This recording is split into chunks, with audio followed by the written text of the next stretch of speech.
Lo intempestivo te vino a buscar. Volvemos a lo intempestivo hoy con un programa muy especial.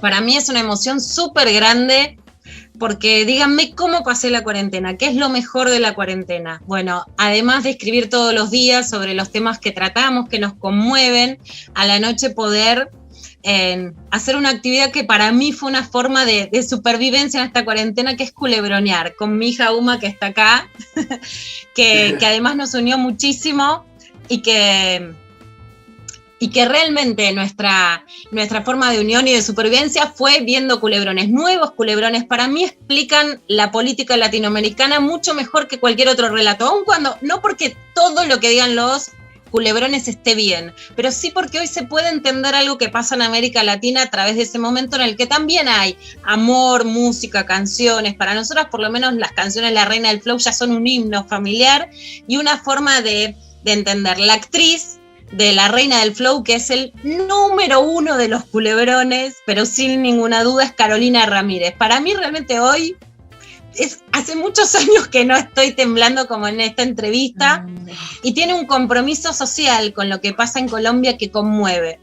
Hay también para mí algo muy emocionante en que las actrices que supuestamente ocupaban lugares para sedar a las mujeres que veían la novela a la hora de la siesta, y pasa con otras actrices también en Colombia, y se los decía, como Margarita Rosa de Francisco, que es con quien yo me crié viendo Café con Aroma de Mujer, hoy ocupan un lugar de batalla en despertar conciencias. Hay algo también muy emocionante de las mujeres que te pueden hacer que se pase un momento, ¿no?, que es duro, y que a la vez no te anestesien, sino que te despierten. Bueno, hoy entrevistamos a Carolina Ramírez, es actriz colombiana, bailarina, la pueden encontrar en distintas series, pero también en La Reina del Flow, la 1, que está también en Netflix, y la 2, que ya está en Caracol. Hola, Caro, ¿cómo estás? Luciana, muchísimas gracias. ¿Cómo están todos por ahí? ¿Bien? Caro, vos estás además ahora en la Argentina y nos estabas contando de algo que es realmente espeluznante. Hay cosas que sabemos por leer, hay cosas que fuimos contando en este programa donde entrevistamos a distintas mujeres colombianas. Hay poco que se lea en los diarios o que sepan los medios de comunicación, y a veces, más allá de quienes viajamos y pudimos conocer algo más de Colombia, algo incluso podemos saber por las series de esa política que tiene tanta complejidad en Colombia. Vos nos contás que te quedaste ayer porque en Cali, además de la represión del gobierno, que es hasta donde llegamos a entender en la Argentina un mecanismo que al menos conocemos, hubo familias de clases altas, si lo entiendo bien, Caro, vos me lo vas a contar, que se armaron de mano propia en algo que podría ser la continuidad de los paramilitares o directamente de una pseudo guerra civil. ¿Cómo es esta situación, Caro, para que nos la puedas explicar hasta acá? Bueno, yo además, antes de empezar esto, yo quiero que sepan que yo estoy acá como una ciudadana colombiana. Yo no represento ningún partido, yo no represento ningún movimiento social. Yo soy una ciudadana que, bueno, coincidencialmente es actriz y coincidencialmente es famosa y coincidencialmente tengo afortunadamente espacios para poder compartir lo que está pasando desde mi lugar como ciudadana. En Colombia la situación se ha venido encrudeciendo porque, aparte, digamos, de esa estrategia que tiene el gobierno para deslegitimar la protesta social como un derecho fundamental, nos están llevando a un límite para precisamente justificar ese poder del Estado por encima de los derechos humanos.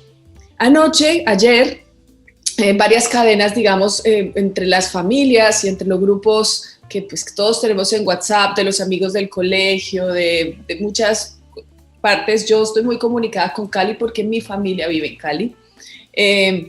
Con mucha preocupación empezamos a sentir un clamor no general, porque aquí el tema es que la polarización, digamos que ya es algo muy evidente.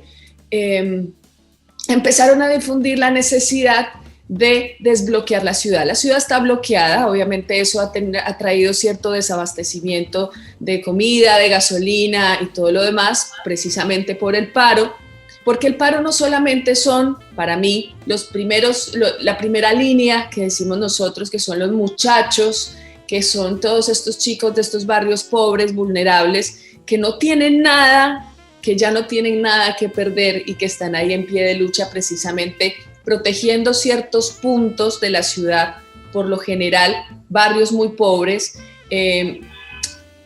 y que apoyan cada protesta pacífica que se hace cada día.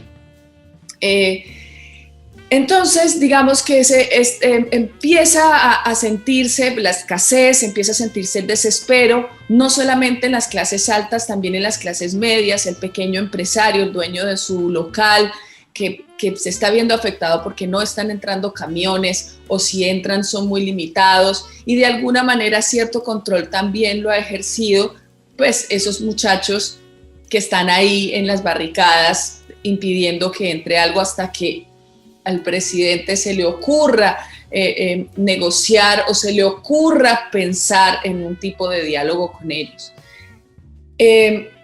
Y entonces empezó a gestarse algo que está muy metido en nuestra idiosincrasia y que lastimosamente heredamos de Pablo Escobar, que es esta cosa de lo que hay que dar es plomo, ¿no? Es un dicho y es una jerga popular muy común acá, en la que nos quedó que la única manera de solucionar conflictos es dando más bala. Colombia obviamente tiene una historia de violencia muy grande, una historia de violencia que todo el mundo conoce, mucho más allá de lo maravilloso que puede ser nuestro país y de las cosas lindas que podemos tener. Y está muy arraigado en el modus operandi, digamos, de la resolución de conflictos, que además en estos últimos años, a ver, la guerra de Colombia lleva muchos años, yo podría decir que lleva 500, que se recrudeció hace 200, cuando se fueron los españoles, nos sacaron de la olla, nos metieron al sartén, y el país sigue siendo dueño de unos pocos desde esa época.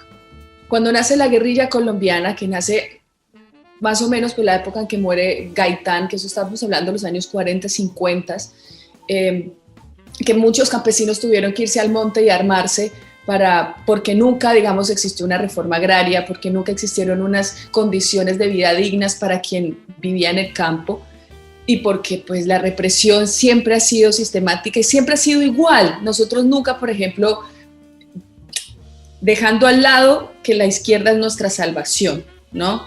Aquí digamos que el derecho a la vida y el respeto por la vida es algo que todavía como que no lo tenemos muy metido en el chip. Nosotros no tenemos una memoria, todavía hay sectores que no aceptan que hay un conflicto en Colombia, que creen que viven en un estado social de derecho y que vivimos en una democracia. Entonces, en estos últimos 12 años se ha recrudecido mucho ese espíritu desde la entrada de Álvaro Uribe Vélez como una sociedad absolutamente polarizada, ¿no? Y con un pensamiento de que si uno no es uribista o no es de ultraderecha, entonces sos de ultraizquierda, y sos de izquierda, sos un castrochavista y todo lo demás. Entonces anoche muchas familias, sobre todo, digamos, empezaron con las familias como más adineradas de alguna manera, que precisamente nosotros decimos que vienen de la cultura paramilitar, porque Colombia ha tenido muchos agentes de guerra y de conflicto. No solo fue la guerrilla, no solo ha sido el Estado, no solamente ha sido la fuerza pública, la población civil, sino los paramilitares. El paramilitarismo ahí le ha sí traído... hay una diferencia con Argentina, que nosotros conocemos lo que es la dictadura militar, pero que justamente también para las mujeres es mucho más difícil salir a la calle y protestar, porque los paramilitares fueron personas armadas más allá del Estado, digamos, ¿no? Que es otra cosa, y que hay que entenderlo para entender por qué la protesta social no existió antes en Colombia y existe ahora, después del proceso de paz, pero que los paramilitares son una amenaza porque ni siquiera se lo podés adjudicar al gobierno, o sea, no lo pueden regular la ONU o la OEA. Sí, pero la diferencia es que en Colombia nace como una fuerza paralela a las Fuerzas Armadas de Colombia, ¿no? Digamos que en la época más cruda de la guerra en el campo colombiano, el paramilitarismo nace como una fuerza privada por los dueños, digamos, de los territorios, para salvaguardarse de lo que fue la guerrilla, que en algún momento fue muy poderosa, ejerció una función de control violento. Digamos que cuando la guerrilla, que tenía la necesidad de alguna manera patrocinar la guerra, las guerras son carísimas y pues la guerrilla solamente tenía dos opciones: el narcotráfico, que está permeado ya en todas las sociedades, y el secuestro. El secuestro creo que ha sido el lastre más grande que ha tenido Colombia, y esa fue la razón principal por la cual en algún momento casi toda la población, toda la población colombiana civil rechazó por completo, y la guerrilla perdió precisamente esos ideales sociales, de lucha, que es una lástima, porque sí, tienen algo de romántico, algo de utópico, todo lo que queramos, pero nunca fue precisamente quitarle la libertad a tantos colombianos que lo padecieron. Vino el proceso de paz, un proceso de paz muy manipulado también, un proceso de paz hermoso, porque quien conoce los acuerdos de paz que querían firmarse o que se firmaron, pero muy a la fuerza también, era como mejorar ese país y merecernos ese país que tanta gente luchó y murió por él. ¿Qué pasó? Que cuando estábamos muy cerca de acabar, precisamente porque digamos que uno de los grandes aportes que se hizo es que la marca FARC se acabó, la marca FARC. Obviamente ahora hay muchas disidencias, sistemáticamente a cada desmovilizado han venido asesinando. Colombia es un país donde hay miles de asesinados precisamente de ese conflicto. Estamos hablando de 6.270, y si me equivoco en la cifra, perdónenme, pero son más de 6.000 los falsos positivos. Los falsos positivos son chicos que fueron robados, prácticamente engañados y después asesinados y hechos pasar como guerrilleros caídos en combate. Esto pasó en todo Colombia. Colombia es una gran fosa común de desaparecidos y de personas que han perdido su vida simplemente porque fueron a buscar un trabajo y un día aparecieron disfrazados de guerrilleros en territorios, y eso, digamos que eran las cifras que el ejército mostraba al gobierno. Mostraban como una victoria en la lucha contra el narcotráfico y la guerrilla, lo que en realidad era gatillo fácil contra pibes que no estaban involucrados en esos procesos. Exacto. A eso le sumamos que Colombia es un país con una desigualdad social muy grande. Pues entendemos que vivimos en un país como Latinoamérica y que es algo que se reproduce, que lo vemos de alguna manera, porque pues un poco eso también es Latinoamérica, pero en Colombia las cifras han sido espeluznantes. La última cifra de pobreza, estamos en el 42% de pobreza. La educación, que no es gratuita, que no es para todos, el acceso a la salud, que además ahora pretenden meter una reforma a la salud en este momento coyuntural. Como la gota que rebasa todavía el fuego después del proceso de reforma tributaria, ¿no? Exacto, la gota que rebasa el vaso es la reforma tributaria, pero yo quiero que entiendan que en Colombia nosotros estamos marchando desde el 2019. El 2019, en noviembre, fue el gran paro nacional, que fue interrumpido por la pandemia. La pandemia nos obligó a meternos otra vez a las casas, pero esta lucha ya había empezado. Lo que el pueblo no pudo aguantar más, y esto sí lo hablo desde todos los sectores, es que en plena pospandemia, digámoslo, o en el tercer pico, nosotros estamos en tercer pico de pandemia, se les ocurre una reforma que lo único que hace es hacer que la gente del común pague las cagadas, perdón la palabra, que este gobierno hizo al hacer una reforma tributaria en el 2019, donde las grandes empresas y los grandes capitales no pagan impuestos. Eso creó un gran hueco fiscal que pretendían fuera el pueblo el que lo tapara y el que lo cubriera. Esta situación ha venido en un crescendo sistemático de violencia, donde para nadie es un secreto porque están los videos, porque ahora, a diferencia, digamos, de la época de la dictadura de ustedes, todo el mundo puede grabar y todo el mundo tiene una cámara y se puede ver y todos podemos ver exactamente cuál es el tipo de represión que estamos viviendo. Pero a eso le vamos a sumar que el Estado está llevando a la ciudadanía a un momento muy doloroso que precisamente fue lo que pasó ayer. Se me está quebrando la voz y todo porque es que yo todavía no puedo entender cómo puede pasar eso. Donde la fuerza pública lo único que hace es desaparecer para que esta población que hoy se está armando salga a asesinar indiscriminadamente a los protestantes. Nosotros tenemos una población indígena muy grande, muy azotada. El indígena colombiano que no ha desaparecido del todo, queda un 1% de los indígenas que teníamos, pero ese 1% es una población muy fuerte que ha aguantado años y siglos de represión.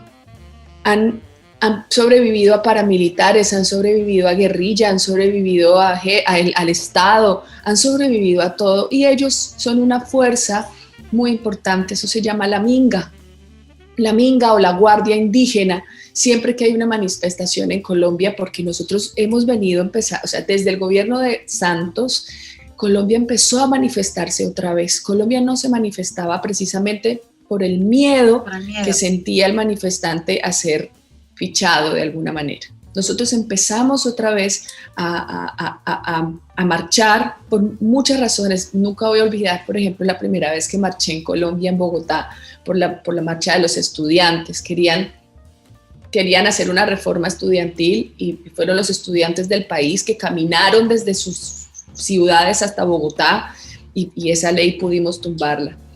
Y pude verlo por mis ojos y yo sentía que estaban viviendo un momento histórico porque viví en un país donde protestar, como lo estamos viendo hoy, al parecer es un delito. Perdón, me perdí. Entonces, volviendo un poco a lo que está pasando, a lo que pasó anoche, es que ahora la población civil, cierto sector de la población civil que ya ni siquiera pertenece exclusivamente a las clases altas, también hay clase media que están cansados, que están quebrados, que sienten que sus empresas están yéndose a pique. Hay tal grado de desesperación que justifica el hecho de armarse y simplemente ir a despejar las zonas que hoy están bloqueadas, creyendo ilusamente que eso va a volver a poner la vida otra vez en circulación, cuando lo único que deja todo esto es más muertos, más desaparecidos. Esta protesta ha dejado más de 500 desaparecidos, no sabemos dónde están, llevamos 10 días de protestas, tenemos 40 muertos y tenemos 500 desaparecidos, no sabemos dónde están. Y nada, esto ha sido realmente muy tensionante. Yo todas las noches me conecto con mi familia, con mis primos que están encerrados en sus casas. Mi hermano es como una de las cosas que más me tienen sin aire todos los días, porque mi hermano, pues obviamente, gracias a Dios, es bastante empático y ha sido muy colaborador de apoyar a los muchachos de primera línea, porque esos muchachos vienen de barrios tan pobres que dicen que están en esa primera línea porque es que por fin están comiendo 3 veces al día. Esa es la sociedad y eso es lo que está pasando, digamos, desde mi posición como ciudadana. Obviamente, ahora aprovechan cualquier cosa porque, claro, como siempre y como viene pasando, los medios oficiales, que son RCN y Caracol, no están mostrando la realidad. Aquí las redes sociales han sido vitales para poder informarnos y desinformarnos también. Pero no hay un apoyo del Estado de ninguna manera, no hay una voluntad política para salir de acá. Lo que yo siento y lo un poco analizando también es que nos van a llevar a un estado de sitio, de alguna manera, si estoy usando mal el término, por favor discúlpenme, sí. Para decretar algo que sí sería realmente el acabose, que es decretar estado de conmoción. Un estado de conmoción le da toda la posibilidad al Estado de que ejerza toda su fuerza política, su fuerza pública y su fuerza de guerra en contra de toda la ciudadanía sin protección alguna. Nosotros, y yo creo que desde acá, que además no saben lo frustrante que ha sido, porque yo siempre he querido vivir en Argentina, yo me casé con Mariano hace casi 11 años ya, incluso cuando éramos novios siempre soñé con una ciudad como esta, porque es una ciudad que a mí me encanta, que tiene sus problemas, sus diferencias, todos tenemos nuestros quilombos, somos latinoamericanos y eso no nos puede faltar. Pero siento que Argentina de alguna manera, Buenos Aires como tal, no hablo de Argentina en general porque no conozco más allá de Buenos Aires, tiene una dignidad que también se ha ganado a pulso, tienen un pensamiento político y crítico muy avanzado con respecto al resto de Latinoamérica. Y para mí siempre fue un sueño vivir acá. Trabajé muchos años, trabajamos Mariano y yo muchos años para poder lograrlo. Y hoy que estoy acá, no quiero sino estar allá. Paradojas de la vida, ¿no? Porque es una metáfora de la vida. Caro, te quiero preguntar, vos recién criticaste la cobertura de los medios y sos la actriz de la novela que más rating tiene en Colombia. Primero, destaco tu valentía. Si hay otros actores, actrices, sociales, cantantes, vos has interpelado a algunos en las redes sociales, porque además quienes te conocemos y te seguimos, tenés unas agallas y sos muy brava en el mejor de los sentidos. La verdad es que transmitís un power increíble. ¿Cuál es la importancia de que, en principio, vos en lo personal, una actriz se pueda revelar aún con todos los beneficios que te podría traer quedarte más callado, poner una frase solapada que no dice nada? Y en segundo lugar, ¿cuál es la incidencia que pueden tener hoy personas de incidencia en que haya presión internacional para que el gobierno de Colombia pueda dar un fin al conflicto sin más represión? Yo lo único que siento que es posible que esto pare, o por lo menos que el mundo entienda qué es el centro democrático, qué representa un personaje como Álvaro Uribe Vélez, que finalmente es la gran cabeza de todo esto. Álvaro Uribe ayer puso un tuit donde decía que la ciudadanía tenía derecho a defenderse y que lo más importante era la autoridad. A la hora, toda esa gente se armó. Exactamente, que había que repartir plomo porque ese precisamente es una frase que tenemos tan metida en nuestro ADN que es asqueroso, porque es que eso es como esa representación de Pablo Escobar, lo que heredamos de esa parte y me produce asco realmente. Mira, yo te puedo decir que yo esta vez creo que he sido más activa que antes, porque yo siempre he sentido miedo, siempre, el miedo siempre está ahí. Miedo a, no sé si a perder el trabajo, porque gracias a Dios desde muy chiquita creo que he sido muy organizada y finalmente mi carrera no se define por la cantidad de televisión que yo haga. Tengo las posibilidades de hacer teatro o de hacer otras expresiones artísticas que no tienen y no dependen, digamos, de un medio que he sido muy afortunada, porque pues sí, he hecho todas las telenovelas colombianas que hayas podido imaginarte y eso lo he venido construyendo desde muy pequeña, pero eso no, digamos que de alguna manera cuando estaba tan activa, sí, daba miedo porque la gente te dice, no, vas a perder el trabajo, no te van a volver a llamar nunca, te van a vetar, cosa que realmente ha pasado con compañeros que son grandes actores y cada vez los llaman menos. Yo de alguna manera pude organizarme desde muy joven y no depender 100% de eso. Me daría una lástima porque me gusta actuar, me gusta mi trabajo, pero pues es que a mí la televisión el no hacer televisión no me va a quitar el seguir siendo una actriz y siendo una artista,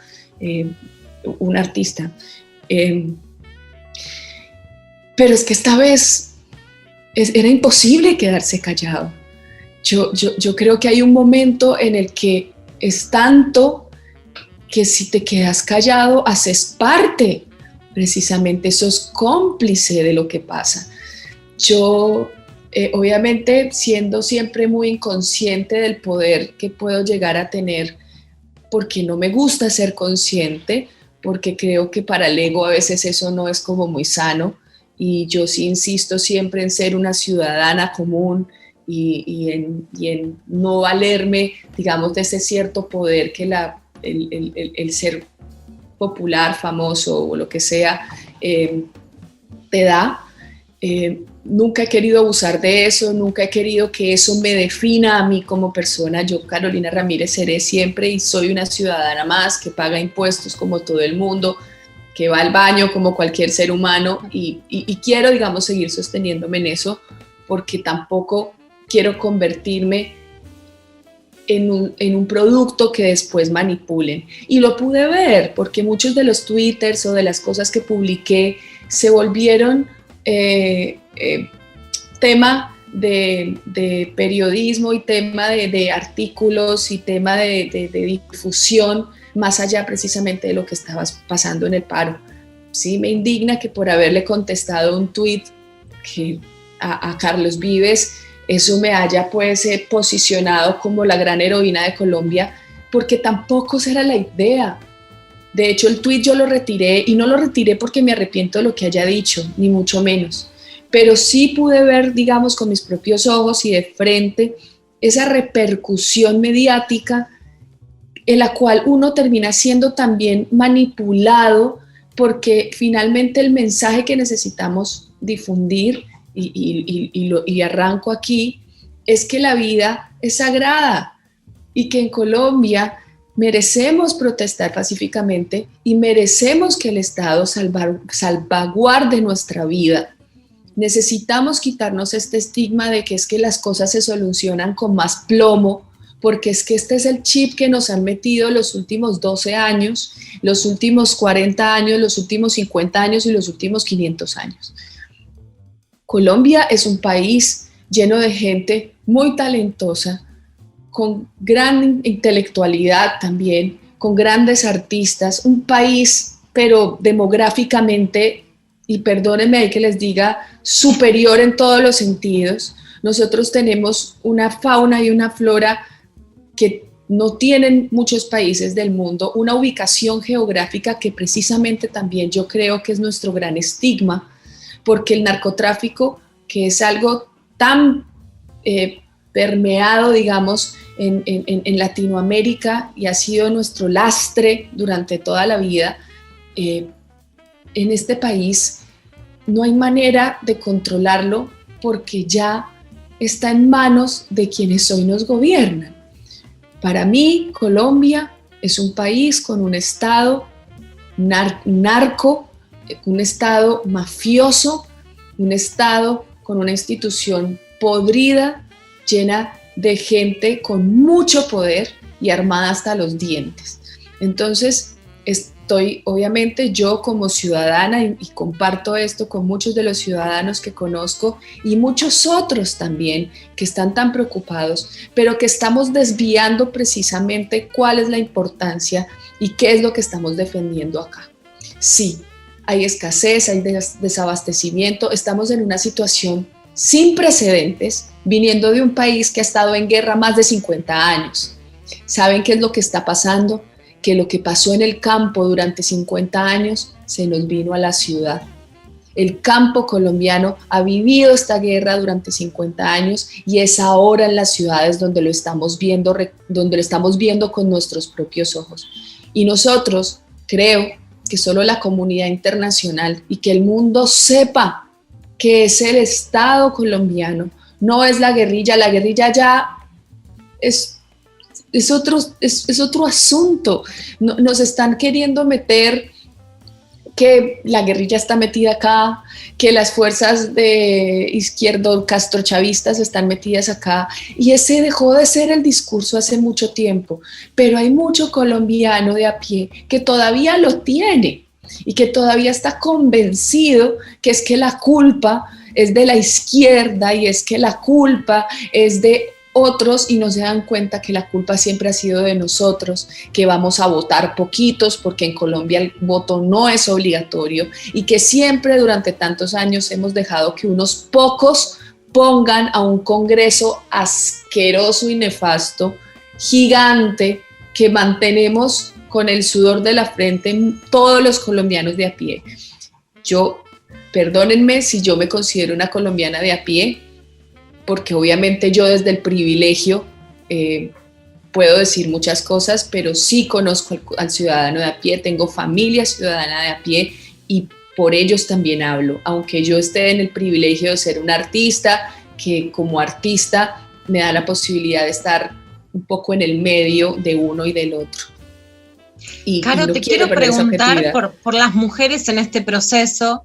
Cuando fui a Colombia, que también acompañé, por ejemplo, la denuncia de una periodista como Vanessa Restrepo por violencia sexual, las denuncias implícitas o explícitas sobre Uribe y sobre su propia conducta son claras en Colombia, y sobre lo que también significó el narco, los militares y los paramilitares para fomentar la violencia sexual contra las mujeres. Hoy también hay algunos flyers que vemos desde Argentina, como sobre Daniela Soto en Cali, y te quiero preguntar también, ¿cuál es la situación de las mujeres que escuchamos, que sabemos que acompañan? ¿Cuál es la violencia contra ellas? ¿Y cuál es el riesgo de los retrocesos? Porque cuanto más plomo, más peligro además específico para las mujeres también hay. Bueno, todos sabemos que en una guerra la violencia sexual es una máquina de guerra, es una de las máquinas de guerra más poderosas.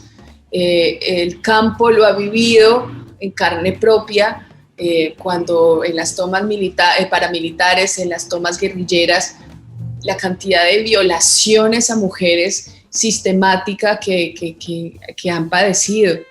Colombia es un país de madres cabezas de familia, de madres viudas, pero también de hombres que nunca respondieron por sus hijos. En Colombia hay una gran falta de padres, ¿no? Y de esa figura de paternal, porque han sido las mujeres las que han sacado precisamente adelante solas una cantidad de población que hoy en día, perdónenme que es que me apareció una cosa ahí al frente y no me deja verlas. Ay Dios, listo. Y la violencia sexual siempre ha sido una máquina de guerra aquí. Estamos muy preocupados también porque más allá, digamos, de los desaparecidos y de los asesinados por el Estado, también se están presentando violaciones sexuales, carnales a mujeres. Hay muchas chicas desaparecidas en ese grupo. Me pregunto yo qué están haciendo con ellas en estos momentos, qué está pasando con esos chicos, dónde están, qué les están haciendo, estarán vivos, los van a encontrar alguna vez. Un país que está lleno de fosas comunes y de gente que llevó toda su vida buscándolos, no puede seguir sembrándose y llenándose de eso. Ha sido una lástima porque el proceso de paz, que además yo me recuerdo una vez, yo estaba haciendo una obra de teatro, estaba haciendo una temporada de teatro y estábamos en el sí y el no. El sí y el no fue una votación que se hizo porque obviamente como el país ha estado tan polarizado siempre entre uribistas y no uribistas, con el proceso de paz siempre fue como la consigna de es que le están entregando el país a la guerrilla y nos vamos a volver Venezuela, ¿no? Eso también es algo que nos ha marcado siempre y yo creo que a toda Latinoamérica, ¿no? O sea, este estigma. Sí, la noche en que dijimos cómo Colombia le dijo no a la paz y eran los argumentos con los que mentían que la paz era un riesgo para Colombia, ¿no? Claro, y esa fue precisamente la campaña que hizo el Centro Democrático por el País y la gente todavía le cree mucho a ese partido y sobre todo a su líder Álvaro Uribe Vélez. Entonces recuerdo que después de esa función íbamos todos sintonizando, bueno, va ganando el sí, va ganando el sí, va ganando el sí, hubo muchas movilizaciones, yo cada vez estoy más convencida que esa votación fue manipulada y que el sí iba a ganar, de hecho perdimos por 50,000 votos, 50.000 votos es un estadio de gente, o sea, y cuando perdió el sí, por las razones que hayan sido, que para mí siempre fueron turbias, me acuerdo salir a la calle completamente desconcertada, desesperanzada, devastada. Me encontré a una amiga en la calle y nos sentamos las dos en la vereda a llorar, porque realmente estuvimos muy, muy cerca de poder lograr un país más equitativo para todos.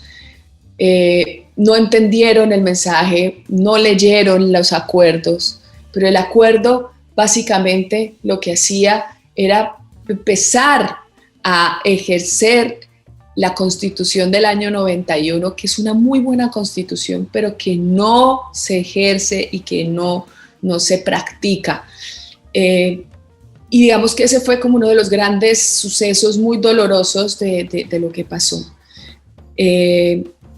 Después la firmaron, pero pues obligada, y como por ahí no le dieron como como que ese no que ganó realmente tumbó la esperanza de muchos colombianos que creíamos que por fin íbamos a empezar a construir una sociedad más justa y una sociedad en la que le invitábamos a cualquier actor del conflicto a reparar, a resarcir, a someterse a la Justicia Especial para la Paz, que fue una justicia que se diseñó precisamente para esos acuerdos, donde se invitaba a todos los agentes del conflicto, no solamente guerrilla, paramilitares, militares, policías, población civil, que hubiera cometido crímenes de lesa humanidad, crímenes que hicieron parte de esa guerra con las FARC, y que iban a recibir una justicia especial, porque precisamente lo que necesitábamos empezar era a repararnos como sociedad,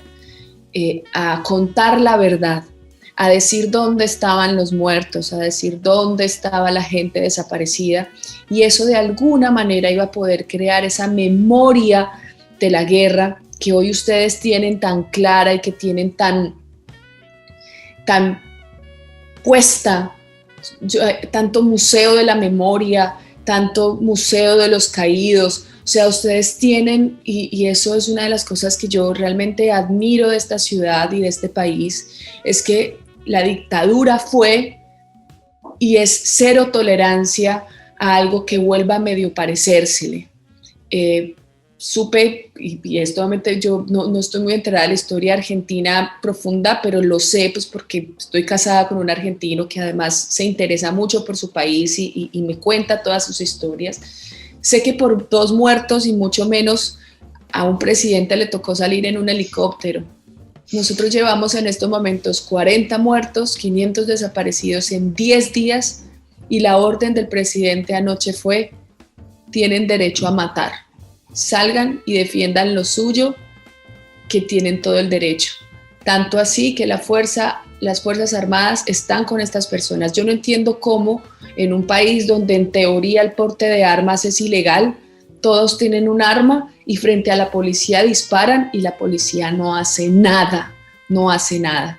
Y ayer atentaron contra la minga indígena, que ha sido para nosotros, los manifestantes, un ejemplo de lucha, un respeto por nuestros hermanos indígenas, y rompí en llanto mal, porque obviamente uno siempre en su familia y en sus grupos familiares tiene uno pues que no piensa como uno, que para mí tiene menos capacidad intelectual, y simplemente considera que la consigna de lo que hay que dar es plomo, está válida, es válida y simplemente hay que hacerlo.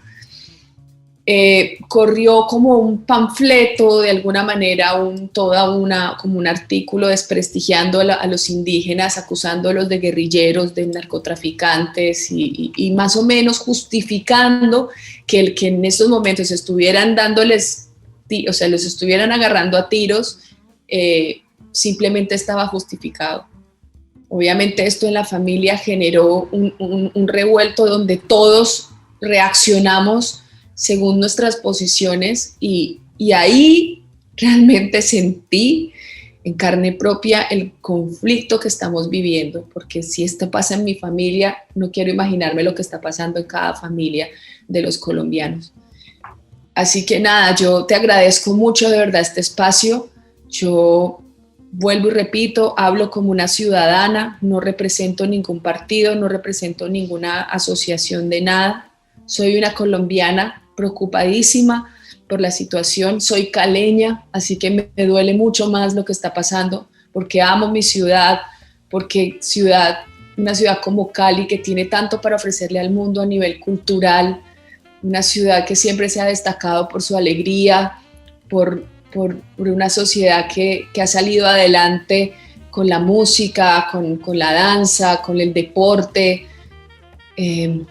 y que veamos cada vez cómo están matando sistemáticamente a esos pelados que no tuvieron otra opción que agarrar un palo, piedras, y tengo un miedo que alguien les ponga un arma en la mano, porque ahí sí perdimos a esos muchachos que finalmente eran como la esperanza de estas manifestaciones.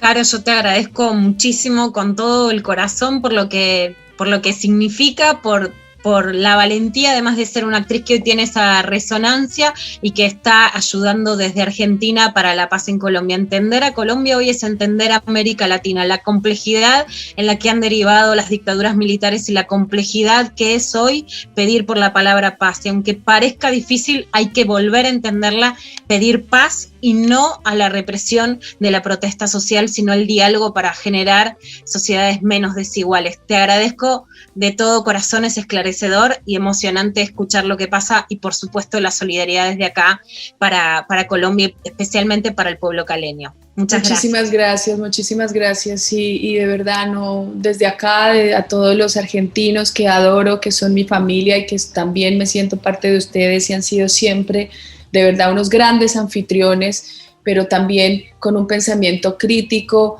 desde lo cultural, que hablemos del tema. El conflicto colombiano es un conflicto que sí o sí nos atañe a todos como latinoamericanos y nada, muchísimas gracias de verdad. Muchas gracias.